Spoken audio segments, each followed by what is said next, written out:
Good morning, guys. Happy Friday. Smile, it is Friday. We have our Zoom call today at 1 o'clock, and I hope you stop by.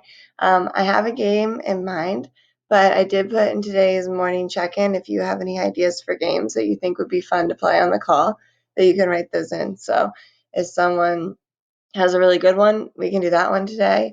Or even if you have a really good one, we could do it next week too. I'll just kind of see what you have and then decide what we do on our call. But you've finished the lesson on body systems.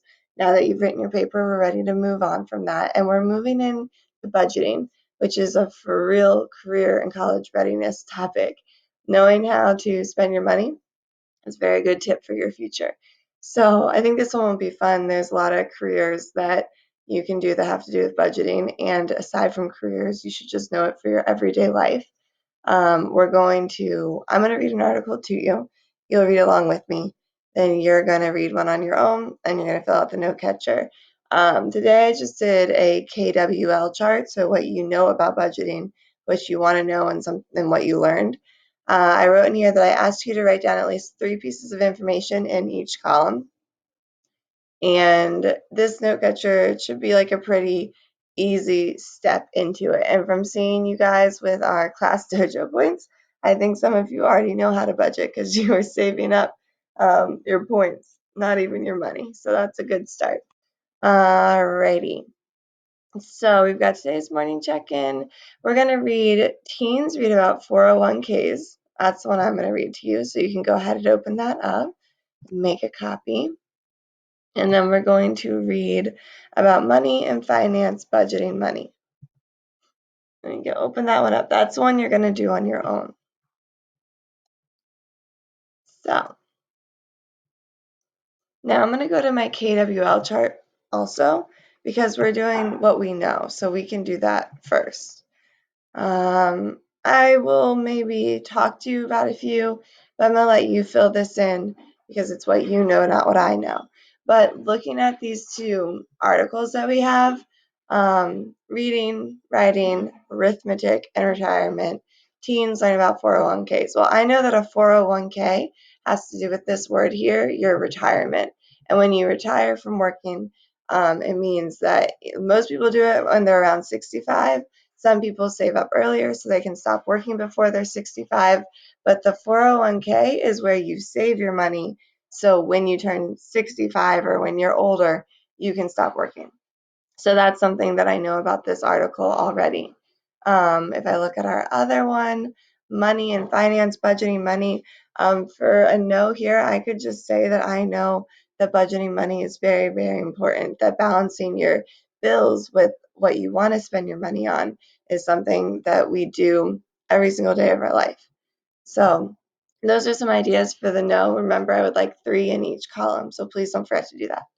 I'm going to read this to you with my scratchy morning voice, and I apologize.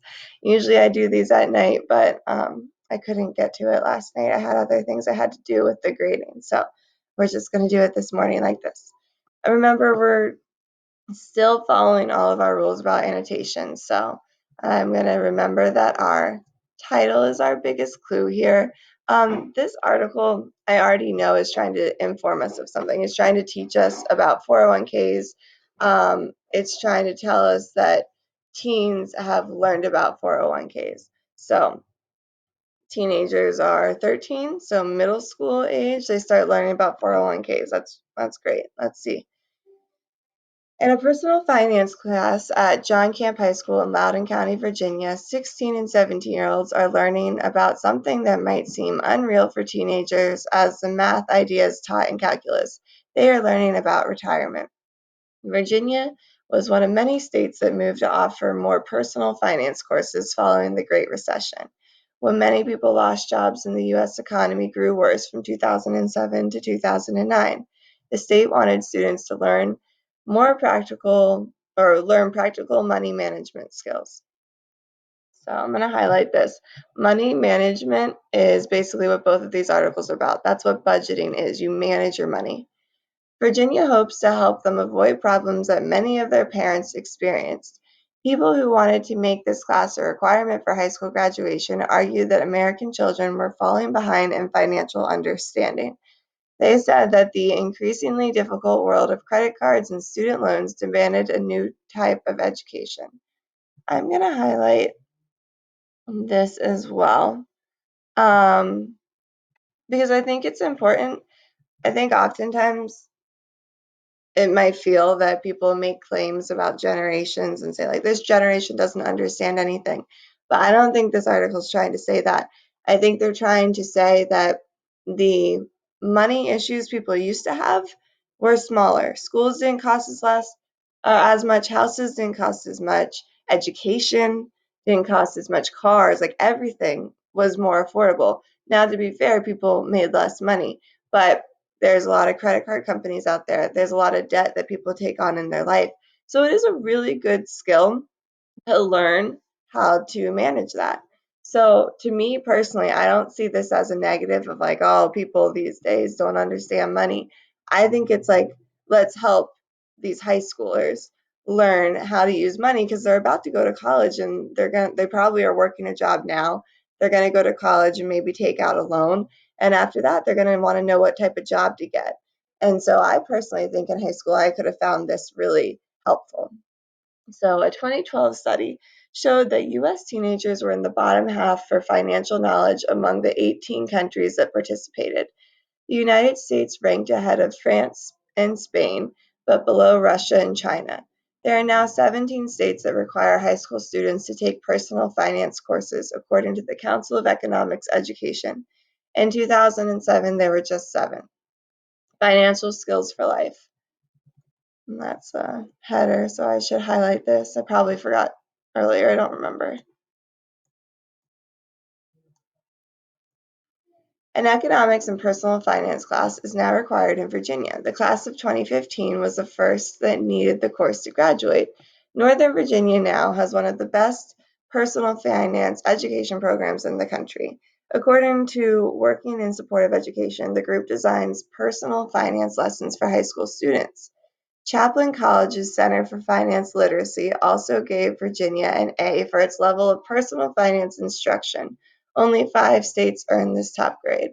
So we're talking about Virginia. That's our neighbor to the north. They are doing really good with their finance classes for students. Just a tip here. Many in Northern Virginia fought lawmakers as they proposed the change. They said that the requirement meddled unnecessarily in matters that should be decided by local school districts. Some also worried that the class would put a squeeze on the schedules of busy students. I'm going to highlight that because that's a personal connection for me. I think we're always so busy in school. Of course, we are learning English and math, but there's other really important things to learn, like finance. Um, this is my own personal opinion, obviously, but we used to learn health in 5th grade. That's really important to learn. So I think there's always this idea of like, there's no time. We just have to do math and English. But there's other really important and interesting things that we could learn in school. So I don't like that. So I wanted to highlight it. It connects to me. That's what some students at John Camp High, a high achieving school that graduated 99% of its students last year, thought. One student hoped to add another advanced placement course to her schedule. She thought it could make her more appealing to colleges looking for students challenging course loads and give her a chance to earn college credit ahead of time. I was kind of angry that it was mandatory, said Jaisu Jang, a 16-year-old TAP junior. However, she values basic skills and she has gained in the personal finance class. She learned how debit and credit cards work, the importance of a good credit score, and how to avoid scams. This is actually something I'm going to use. All of this right here is important. Like, this is so important. You definitely want to know these things. I didn't have a class like this in high school. I think I could have benefited from it because when I got my first credit card, I had to learn all these things myself. But a class could have been helpful. Taxes, credit, and college. The class is taught by former lawyer Mary Doherty. Students learn how personal finance could affect them at nearly every stage of their life. Many already have jobs and can have help filing taxes for the first time. They will learn about the possible problems of using credit cards and how to be smart about spending and budgeting. I like this. There's always problems with things, but there's benefits as well. So it's good to learn about smart spending because sometimes it can be smart. They also will learn about applying for college loans and the cost of higher education, something that is really important to many of them. This is so important. As someone who graduated high school and went to college, I was actually 17 because I'm younger. I have like a fall birthday, so I didn't turn 18 until college. You have no idea about these things when you're 17 if someone doesn't teach you. So that's really good. They also will learn about various kinds of retirement accounts. Retirement may be far away, but many experts believe it's a vital topic that many people put off until too late. Doherty said the class is thorough, that other teachers and some of the students' parents ask whether they can sit in on certain topics. So adults are learning from it too.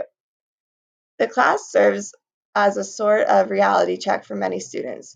One, she said, imagined she would probably take on a $5,000 debt in college. She learned that college graduates often enter the working world owing $20,000 or more. The average federal student loan borrower earned $29,000 in 2015, according to the Education Department of the government. This class is like a wake-up call, Senior Lainey Gibbs, 17, said. This is all really important, just understanding how much college is as a junior or senior in high school is a good thing to know.